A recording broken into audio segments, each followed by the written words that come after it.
Bueno, pois abrimos o Comer e Falar pois con unha entrevista que eu tiña ganas fai tempo de facer, sobre todo por moitas cousas, non? Por o propio proxecto en sí, pero pola gran defensa que levamos facendo dende fai moito tempo aquí no Comer e Falar do cooperativismo, non? E do complicado que parece aquí en Galicia levar a cabo proxectos, non?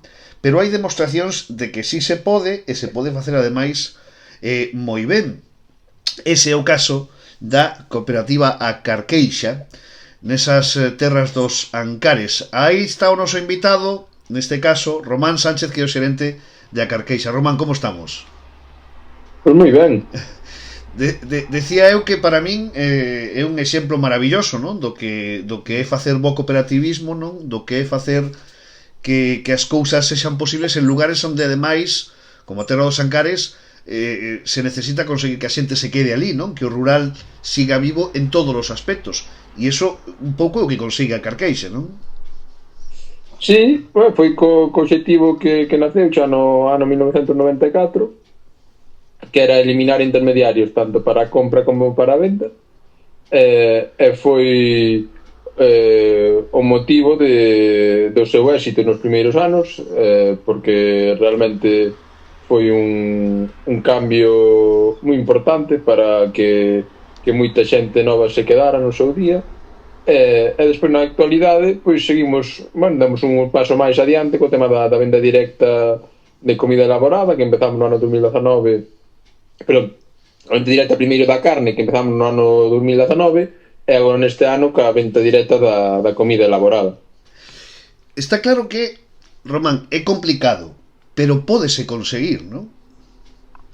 Sí, ademais pero que tamén aquí hai certas circunstancias como o que fai a montaña, que o aillamento é máis grande, as distancias son superiores, entón xa é necesario que haxa un certo grado de unión para conseguir que veñan cousas que noutras zonas xa se dan por sentado, e que serían moi fácil. Eu acordo, por exemplo, das primeiras demandas que, por exemplo, que a xente pudera ter suministros na casa e non tuvera que ir por eles, non? É dicir, entón eso só é posible se agrupas unha certa cantidad de xente ca mesma reivindicación, non?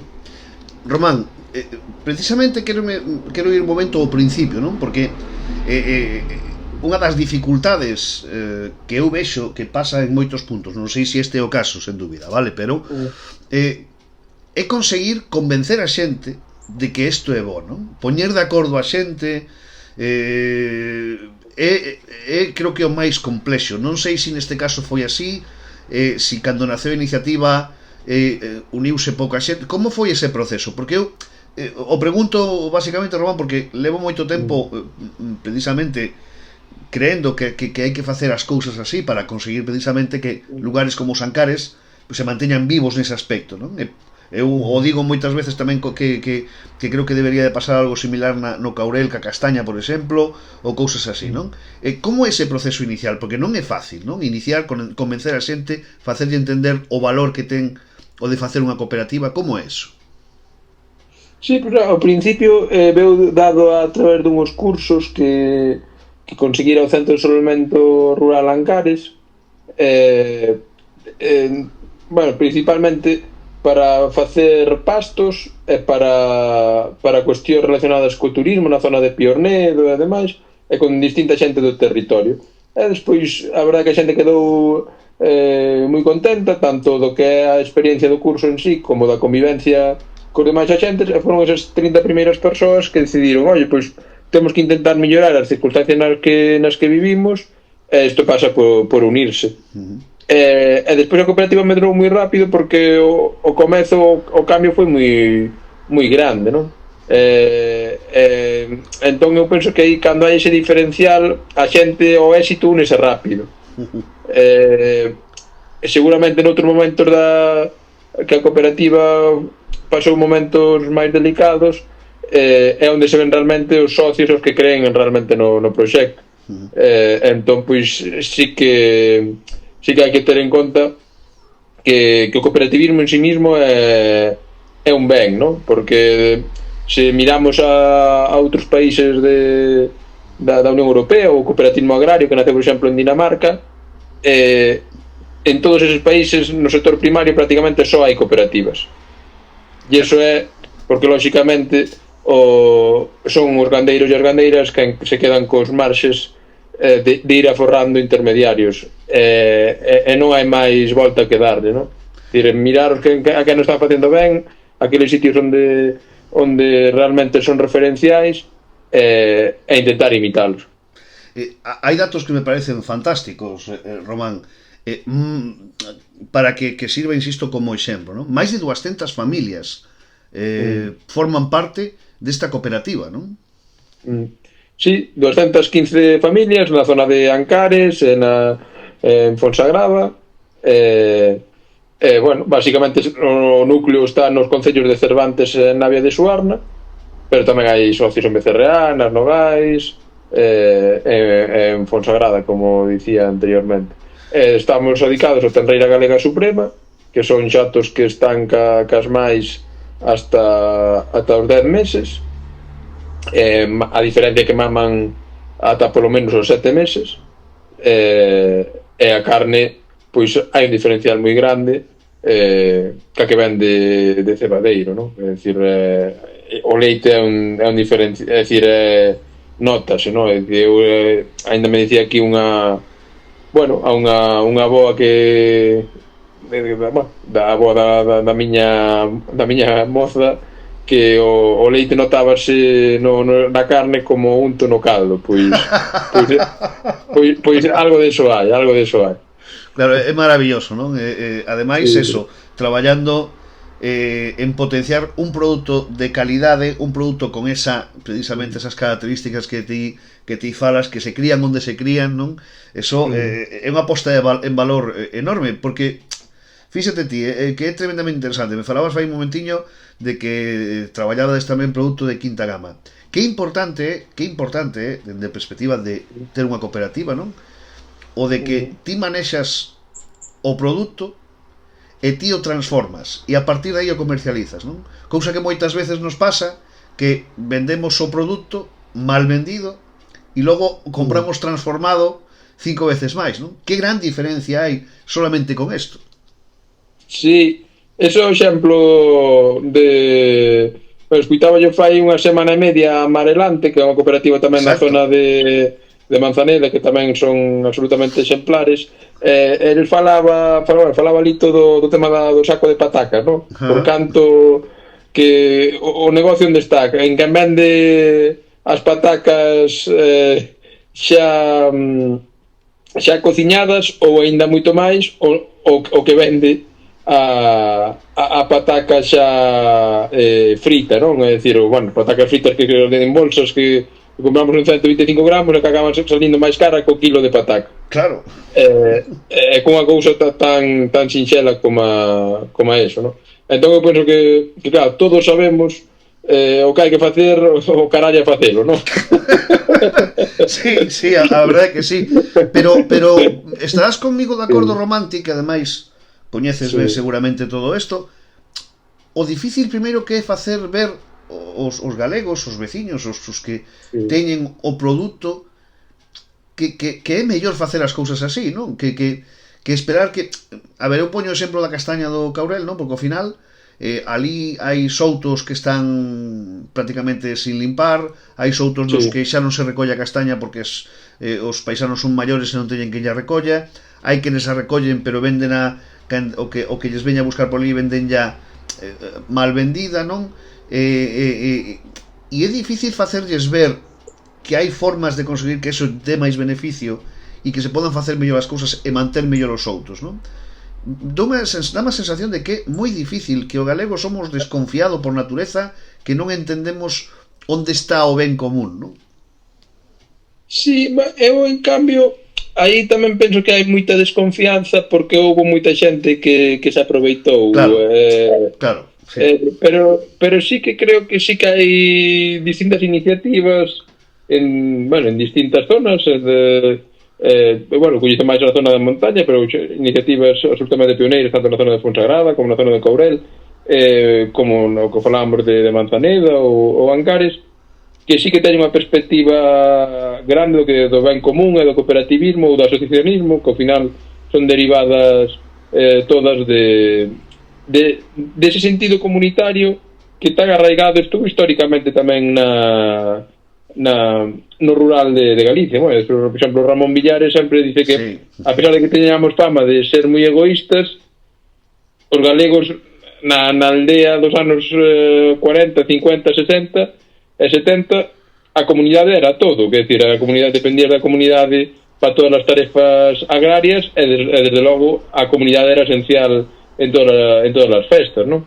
Daí que tamén normal de que houbera moitas veces algún tipo de roce, pero é que era unha convivencia tan próxima como a familia. Eu de feito ainda co presidente da cooperativa que decía, un día falando disto, que era de Moreira, ali ao lado de Piornedo, dicíame os veciños para min hoxe en día son máis importantes que a familia. Claro. E era porque realmente a convivencia que ten con eles é tan estreita que son uña carne, non? É dicir, son pois os mellores amigos é un factor tamén diferencial para moitas cousas. Bueno, eu creo que en algún momento crearei unha sección no programa falando do cooperativismo. Eu vou escoller a xente interesante como a ti, como a xente de Alvarelante, para charlar sobre isto longo e tendido e transmitir unha mensaxe positiva de todo isto, non? Dende logo a Carqueixa é exemplo en moitas cousas. Por certo, fai pouco un premio do Ministerio de Agricultura, non? Que precisamente, ademais, unha parte importante da cooperativa son mulleres. Eu leía preto dun 44, non sei se é así, pero bueno, importante tamén eso, non? Sí, porque históricamente pois as mulleres fixeron o traballo, pero sempre estaban moitas veces explotacións a nome de homes. Eso, bueno, foise cambiando pouco a pouco. Tamén as mulleres foron gañando dereitos e tamén agora que gañan é visibilidade, porque o que non era normal é que antes houbera 44% de mulleres é que non houbera ningún representante no Consello Rector, e hoxe en día xa son a metade, non? Claro. Entón, pois, bueno, neso somos pioneiros, ou non sei se somos pioneiros, pero creo que somos das poucas cooperativas dun certo tamaño que temos esa composición do Consello Rector, e por eso recibimos agora un premio do Ministerio que vamos recoller a semana que ven a Madrid. A semana que ven, non? Por lo que está valendo por aí. Bueno, pois noraboa, porque creo que é merecido ademais, e ademais que sexan premios por estas cousas, eu creo que é importantísimo. A Carqueixa é unha cooperativa que comercializa principalmente carne, non? E que ademais crecichedes un pouco. Contame un pouco cal é a oferta que tedes, que xeito hai de acceder aos vosos produtos, como é un pouco todo eso.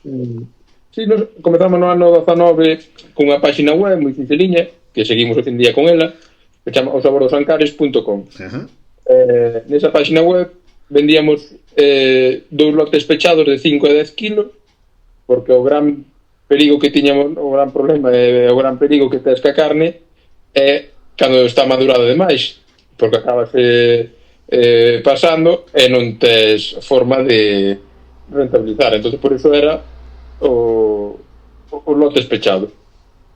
Como funcionou moi ben o boca a boca desde o comezo, moita xente chamando, pois eso, moitos familiares de Madrid, Barcelona, sobre todo na zona de Ancares, Barcelona, que foi onde máis emigrou, pois xa pouco a pouco fomos abrindo a que a xente pudera coller cantidades de calquera parte e fixera o seu pedido, o seu. E bueno, fomos medrando, ata que nos dimos conta que nos merecía máis a pena ter a nosa propia carnicería que depender de caras de 10. Entonces abrimos a carnicería en Lugo, na Praza de Abastos. E agora, bueno, temos 2 carnicerías na Praza de Abastos que vamos unir. E no ano 2023 tamén sacamos xeito de comida elaborada, onde na páxina web, na Praza de Abastos de Lugo, vendemos un xarrete con castañas, vendemos caldo, vendemos ternera con salsa de figo, e vendemos callos. Era a verdade que moi contentos, que está funcionando ben, e xa somos un grupín de personas traballando, e o máis importante é que pois sí que temos un diferencial co mercado, entre un 10%, 20%, dependendo un pouco da época do ano. E que a comida elaborada precisamente pois pretendemos pois ainda incrementar un poquinho máis. Agora estamos en fase de despegue, pero sí que creemos que hai un gran potencial aí. Bueno, pois haberá que probar eses platos dos que me falou moi ben o Xío Novo, ahora na Fundación Xío Novoneira. Non pude ir ao Festival dos Eidos e sei que andaban por ali os vosos maravillosos produtos, pero terei que probalos en breve, sen dúbida. Tedes vos embaixadores, como o caso do Xío, que falan grandes cousas de vos, e que a verdade é que ten moito sentido, non? Vendo todo o que levades feito, vendo no que convertichedes esta cooperativa, insisto, eu quería aproveitar para poñela como exemplo e para poñer como exemplo o voso traballo, que levo seguindo fai un tempo, e que me parecía un bom momento este no que voltamos das vacacións do Comer e Falar, pois recuperalo falando destas cousas que nos gusta contar a nós, non? Porque ao final o que nos gusta chegarlle a xente é isto, o que se fai na nosa montaña, o que se fai coa nosa xente, e como poñen en valor todo o seu traballo e todos os seus produtos, non? Que non debemos de olvidar. Querido Román, espero que nos vexamos pronto, pero en persoa, que eu creo que eso é mellor, non? Podamos aproveitar para comer e falar. Eso te iba a decir eu, porque ao final moito falar, pero de comer aquí pouco, así que eu espero poder facervos unha visita en breve, coñecer un poquinho máis de preto. Me gustaría coñecer un poquinho máis de preto pois algunhas das cousas que facedes aí. Quero agradecerche moitísimo que estiveras no Comer e Falar, e insisto, dar a noraboa a ti, a todos os cooperativistas, a toda a xente que forma parte desa cooperativa, por este gran traballo que estades a facer. Pois moitísimas gracias a vos, foi un placer. Román Sánchez Ayotedes, xerente de A Carqueixa. Seguimos no Comer e Falar.